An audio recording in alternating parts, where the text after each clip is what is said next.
Hello friends, welcome to my YouTube channel. तो कैसे हैं आप सभी? आई होप आप सभी अच्छे होंगे और अपनी पढ़ाई मन लगा कर रहे होंगे। तो आज हम भारत के भूगोल का नया टॉपिक लेकर आए हैं जिसका नाम है अपवाद तंत्र। तो अपवाद तंत्र से बनने वाले सभी महत्वपूर्ण प्रश्नों को हम तो अपवाद तंत्र से बनने वाले सभी महत्वपूर्ण प्रश्नों को आज हम डिस्कस करेंगे। तो ये सभी क्वेश्चन जो है आप सभी के लिए बहुत ही इंपॉर्टेंट है, जो आपके कॉम्पिटिटिव एग्जाम में पूछे जाते हैं। तो इसलिए आप ध्यान से इसे देखेंगे। किसी नदी एवं उसकी सहायक नदियों द्वारा अपवाहित तंत्र को क्या कहते हैं? किसी नदी एवं उसकी सहायक नदियों द्वारा अपवाहित क्षेत्र को क्या कहते हैं? तो वह अपवाह तंत्र कहते हैं। भारत की सबसे बड़ी तथा लंबी नदी कौन सी है? तो वह गंगा। ब्रह्मपुत्र नदी किस प्रकार के अपवाह तंत्र का उदाहरण है? तो वह पूर्ववर्ती अपवाह तंत्र का उदाहरण है। मानस किसकी सहायक नदी है? तो मानस जो है वो ब्रह्मपुत्र की सहायक नदी है। ब्रह्मपुत्र नदी तिब्बत में किस नाम से जानी जाती है? तो ब्रह्मपुत्र नदी तिब्बत में किस नाम से जानी जाती है? तो वह है सांगपो। ब्रह्मपुत्र नदी तिब्बत, भारत एवं बांग्लादेश से होकर प्रवाहित होती है। नेक्स्ट क्वेश्चन है कि भागीरथी नदी का उद्गम स्थल कहाँ है? तो वह है गोमुख। लेह सिंधु नदी के किस तट पर अवस्थित है? तो वह दाएं तट पर अवस्थित है। भारत की किन दो नदियों के उद्गम स्थल लगभग एक ही हैं? भारत की किन दो नदियों के उद्गम स्थल लगभग एक ही हैं? तो वह है ब्रह्मपुत्र एवं सिंधु। बांग्लादेश में गंगा नदी को किस अन्य नाम से जाना जाता है? तो वह है पद्मा। बांग्लादेश में गंगा नदी को किस नाम से जाना जाता है? तो पद्मा नाम से जाना जाता है। गंगा नदी के तट पर स्थित सबसे बड़ा शहर कौन सा है? तो वह है कानपुर। गंगा की वह सहायक नदी कौन सी है जिसका उद्गम मैदानी भागों में हुआ है? तो वह है गोमती। गोमती के पीलीभीत में। It is very important question friends. देखिए, गंगा की वह सहायक नदी कौन सी है जिसका उद्गम मैदानी भागों से हुआ है? तो वह है गोमती नदी। गोमती नदी का उद्गम स्थान कहाँ है? पीलीभीत से हुआ है। ओके। नेक्स्ट क्वेश्चन कि गोदावरी नदी को दक्षिण भारत की गंगा के नाम से जाना जाता है।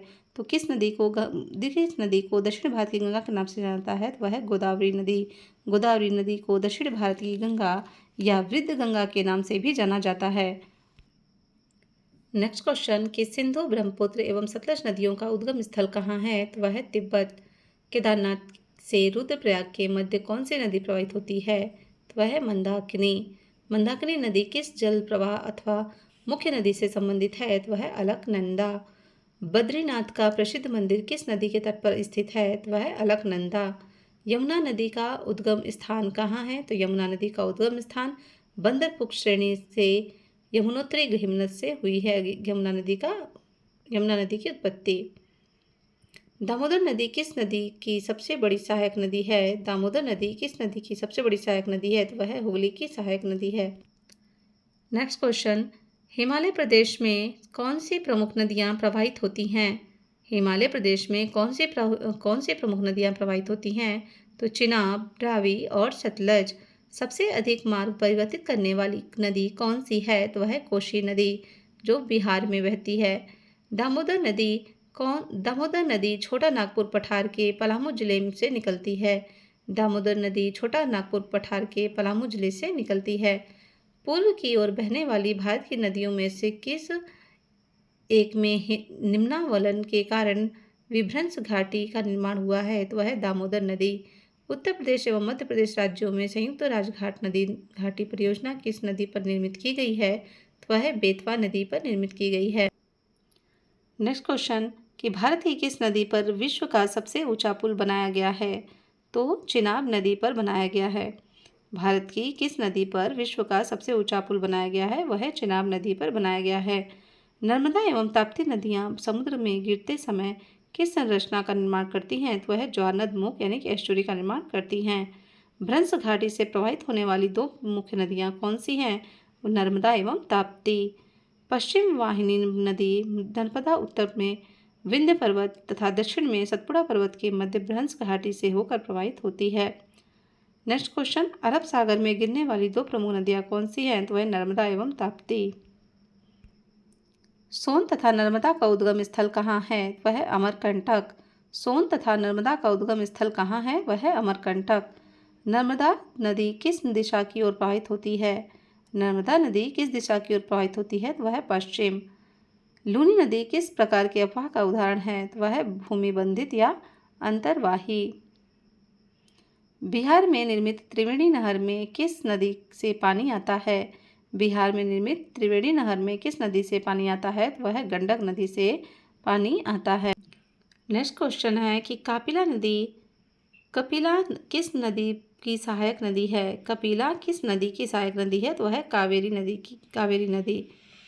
नदियों की लंबाई के अवरोही क्रम में गोदावरी, महानदी, नर्मदा एवं ताप्ती का सही अनुक्रम कौन सा है? तो वह है गोदावरी, नर्मदा, महानदी, ताप्ती।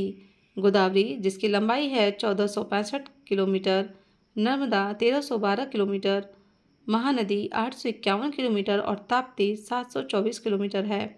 दक्षिण भारत की नदियों में किसका जलग्रहण क्षेत्र सर्वाधिक है? तो वह है गोदावरी। प्रायद्वीपीय भारत की नदियों में से कौन सी नदी सबसे लंबी है? तो वह गोदावरी नदी सबसे लंबी है। प्रायद्वीपीय भारत की नदियों में से कौन सी नदी सबसे लंबी है? तो वह है गोदावरी नदी। हंगरी किस नदी की सहायक नदी है? तो हंगरी जो है वो तुंगभद्रा की सहायक नदी है। श्रीरंगपट्टनम, शिव समुद्रम और श्रीरंगम नामक द्वीपों का निर्माण कौन सी नदी करती है? तो वह कावेरी नदी। कावेरी नदी का उद्गम स्थल कहाँ पे है? तो कावेरी नदी का उद्गम स्थल ब्रह्मगिरी पहाड़ियों में है। कावेरी नदी कर्नाटक, केरल, तमिलनाडु एवं पुदुचेरी राज्यों से होकर प्रवाहित होती है। नेक्स्ट क्वेश्चन है कि मंदाकिनी नदी चौराबाड़ी ताल नामक झील से निकलती है तथा सोनप्रयाग में वासुकी गंगा से मिलती हुई आगे बढ़ती है। नेक्स्ट क्वेश्चन है कि भारत की कौन सी नदी कर्क रेखा को 2 बार काटती है? तो भारत की कौन सी नदी जो कर्क रेखा को 2 बार काटती है? तो वह है माही नदी। It is very important question. अधिकांशतः लवणी नदी किस अपवाह तंत्र का अंग है? तो यह बंगाल की खाड़ी का अंग है। गंगा नदी पर निर्मित महात्मा गांधी सेतु किस राज्य में स्थित है? तो वह है बिहार, यानी कि बिहार की राजधानी पटना। माही नदी मध्य प्रदेश से निकलकर खंबात की खाड़ी में गिरती है। माही नदी